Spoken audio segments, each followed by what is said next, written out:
Buenos días, hermanos. Buenos días otra vez. Qué gusto estar aquí otra vez en Café con Dios. Qué bueno es que hemos tomado ahorita el Evangelio según Juan para tener este mes de las reflexiones con el libro, ¿no? Al leer Juan, pues vamos a invitarnos, les invitamos y vamos a invitarnos a ser como Jesús. De eso se trata, de una imitación permanente, una imitación lo más cercana posible de Jesús. Como dice Filipenses capítulo 3 que Pablo lo había dejado todo atrás, dice, a fin de conocerle, de participar de todo hasta de su muerte. Y dice también Pablo, sean imitadores de mí como yo lo soy de Cristo. ¿Okay? O sea que todo lo que siempre leemos en toda nuestra vida se trata de una imitación de Jesús, de ser más como Jesús. Nosotros necesitamos ser como Jesús, nuestra familia necesitamos que nos despojemos más de lo que somos y nos vistamos más de Cristo. La sociedad necesita más a Cristo que a nosotros mismos. Toda nuestra familia, todo necesita más de Cristo. Y para eso es, cada mañana tenemos una dosis de Dios para nosotros, para nutrirnos y copiar, ir asimilando, ir pertrechándonos de todo eso. Y de eso se trata. Vemos el pasaje que he seleccionado para hoy, está en Juan capítulo 2 versículo 13 al 22. Vamos a leerlo completamente. Dice así, voy a leerlo en la Nueva Versión Internacional. Cuando se aproximaba la Pascua de los judíos, subió Jesús a Jerusalén. Y en el templo halló los que vendían bueyes, ovejas y palomas instalados en sus mesas, instalados en sus mesas a los que cambiaban dinero. Entonces Jesús, haciendo un látigo de cuerdas, echó a todos del templo, juntamente con sus ovejas y sus bueyes, regó por el suelo las monedas de los cambistas de dinero y derribó sus mesas. Y a los que vendían las palomas les dijo, saquen esto de aquí. ¿Cómo se atreven a convertir la casa de mi padre en un mercado? Sus discípulos se acordaron de que está escrito, el celo por tu casa me consumirá. Entonces los judíos reaccionaron preguntándole, ¿qué señal puedes darnos para actuar de esta manera? Destruyan este templo, respondió Jesús, y lo levantaré de nuevo en 3 días. Tardaron 46 años en construir este templo y tú lo vas a levantar en 3 días. Pero el templo al que se refería era su propio cuerpo. Así que cuando se levantó de entre los muertos, cuando se levantó de entre los muertos, sus discípulos se acordaron de lo que había dicho y creyeron en la escritura y en las palabras de Jesús. Mientras estaba en Jerusalén durante la fiesta de la Pascua, muchos creyeron en el nombre de él al ver las señales que hacía.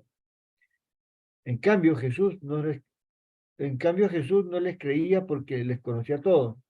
No necesitaba que nadie le informara nada acerca de los demás, pues él conocía el interior del ser humano. Y qué interesante todo esto. Que vamos a ver, a resaltar algunas cosas ahí lo más rápido que podamos en estos 10 minutos que quedan. Estaba cerca la Pascua de los judíos. Vamos a ver lo que pasó en esa Pascua y el resultado después, ¿no? Porque algunos creen después, mucho tiempo después, como creemos nosotros ahorita. ¿Sí? La Pascua, ustedes recuerdan que es quizá la principal fiesta judía, fue la Pascua, la Pascua siguiente fue con la que crucificaron al Señor, ¿no? Pero había algunas costumbres en la Pascua. Entre esas costumbres, ellos, este, los judíos, cada casa judía era limpiada, cada rincón, cada closet, cada armario, pues, los pisos estaban limpios, todo impecable. Nada de levadura, la Pascua. La ley de Moisés era específica en cuanto a eso. La pena inclusive era estricta.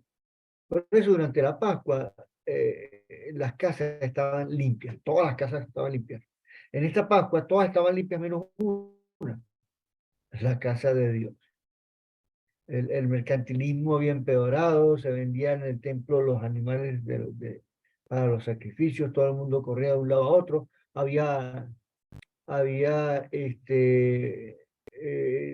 discusiones sobre el precio de los sacrificios, había mucho ruido. Después fue conocido como el Bazar de Anás. Eso era algo muy corrupto, ¿no? Había casas de cambio, porque la gente que viajaba no podía traer el animal para sacrificio, los que venían de muy lejos, entonces traían dinero de donde provenían, entonces cambiaban dinero ahí en las instalaciones del templo, para luego obtener un sacrificio dentro del templo. Entonces, imagínense, dicen los historiadores que Jerusalén podía tener en esos días, para la Pascua, el día de la Pascua, entre 2,5 millones, 3 millones de personas. Además, tenían que pagar impuestos en la moneda local. Recuerden el impuesto del templo que también Jesús pagó. Y el tipo de cambio, claro, como sucede en nuestra sociedad todo el tiempo, ¿no? Aumentaba para la Pascua. O sea, todo era una estafa.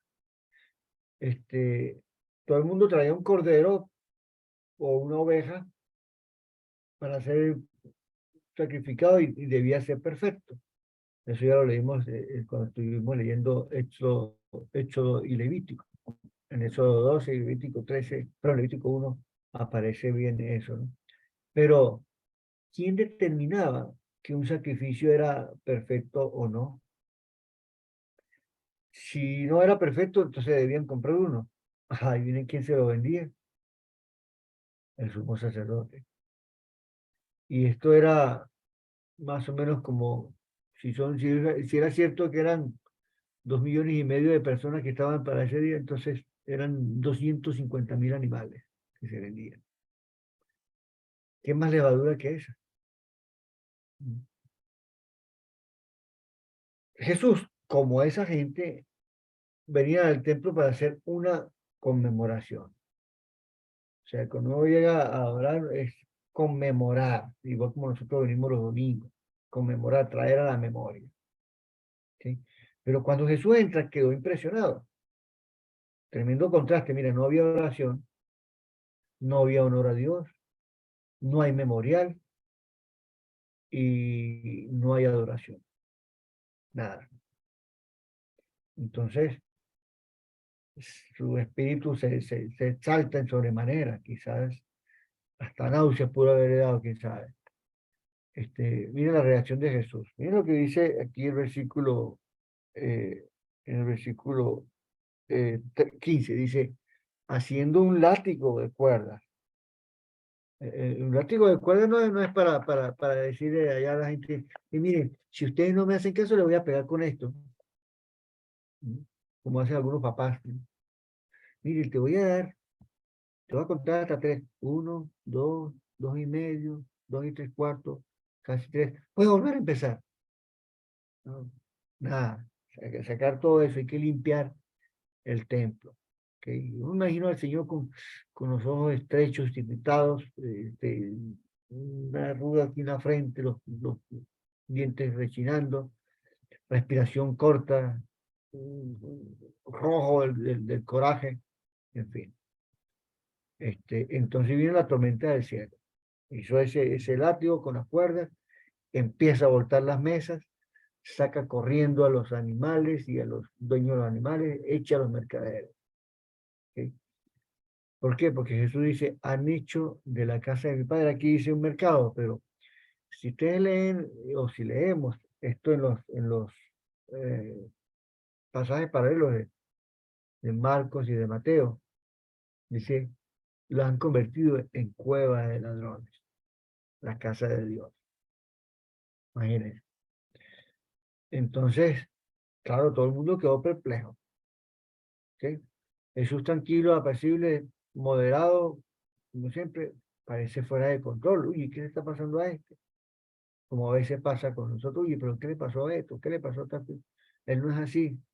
Bueno, hay veces que hay unas reacciones cuando, cuando, cuando se descompone la adoración, cuando se enturbia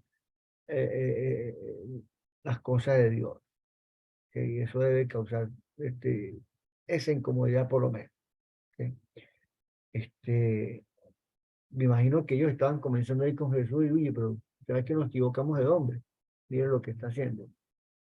Y no, no. La temporada más sublime de los judíos la habían dañado. Entonces, nuevamente, la gloria de Dios entra en el templo de una manera diferente, pero entró para restaurar el templo, para darle el sentido correcto al templo, para que la gente sea sanada.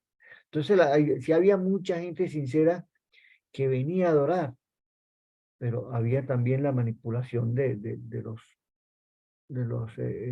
sacerdotes, los líderes ahí, que estaban más bien explotando al pueblo de Dios, al pueblo de Jesús, a su pueblo.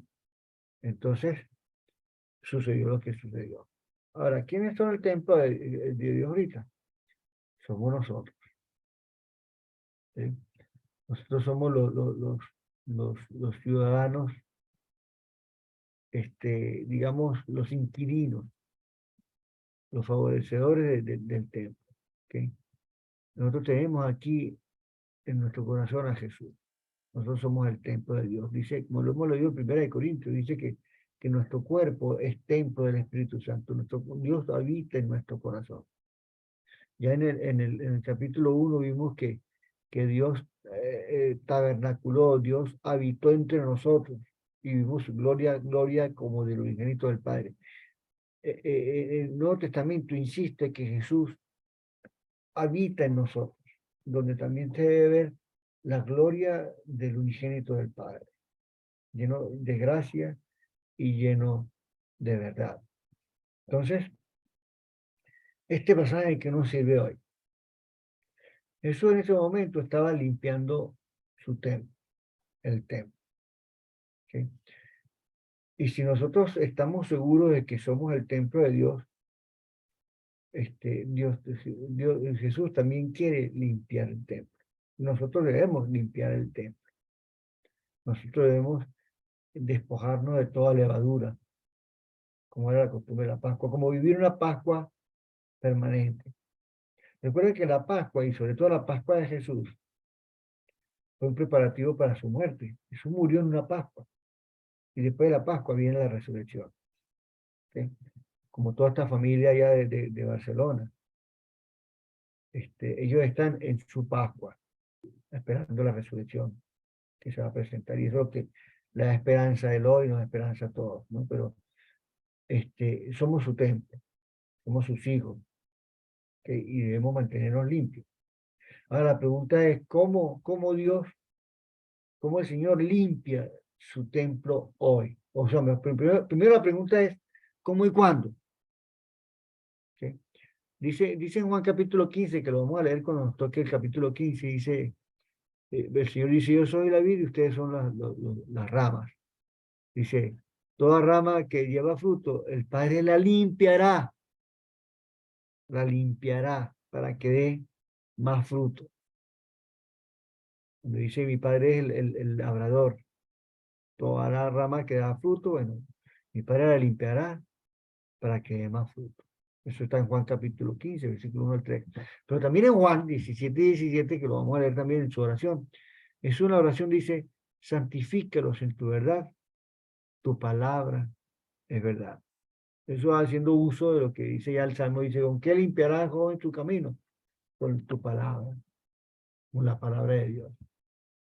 Y luego muchos textos que nos dicen que Jesús dice Pablo dice que Jesús en Efesios capítulo 5 dice que Jesús se entregó por su iglesia, dice, para santificarla y purificarla por el lavamiento del agua, por la palabra, y sobre todas las cosas. No sé si aquí hay alguien que no ha sido bautizado, pero nosotros somos limpiados y revestidos con el bautismo. Y el bautismo dice, pues todos los que habéis sido bautizados en Cristo, de Cristo estáis revestidos. Entonces, igual siguiendo lava tus pecados invocando su nombre, dice ya Ananías a Pablo, ¿no? Entonces, así es. Este pasaje nos recuerda la necesidad de ser limpios y que nosotros, como casa de Dios, somos el escenario favorable para la adoración, para la entrega, para la contemplación de Jesucristo, para correr hacia Él. De eso se trata. Y tenemos que buscar siempre ser limpios, ser limpiados, anhelar esa limpieza del Señor. Hoy mismo mantenerlo limpio, la conciencia diaria, hoy seré limpio para el Señor porque yo soy el templo del Señor. Mi vida adora a Dios. Cuando uno adora a Dios, pues la cosa cambia muchísimo, cambia muchísimo. Entonces tenemos que definir siempre esa parte y entenderlo muy bien, porque mucha gente todavía busca a Dios o busca lo que Dios da. Eso es interesante. Eso sí tenemos que siempre verlo, ¿no? Verlo y meditarlo. Entonces, ser limpio, hermano. Seamos limpios. Dios nos sigue limpiando hoy. Seamos su templo hoy. Vamos a orar.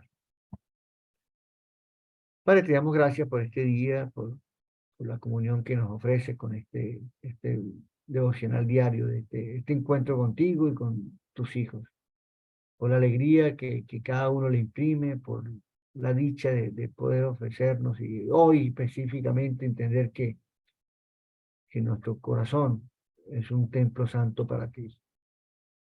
Por favor, Padre, ayúdanos a mantenernos puros, y si no, límpianos, Padre. Límpianos con tu palabra, con tu poder. Y ayúdanos siempre, siempre a estar en tu presencia.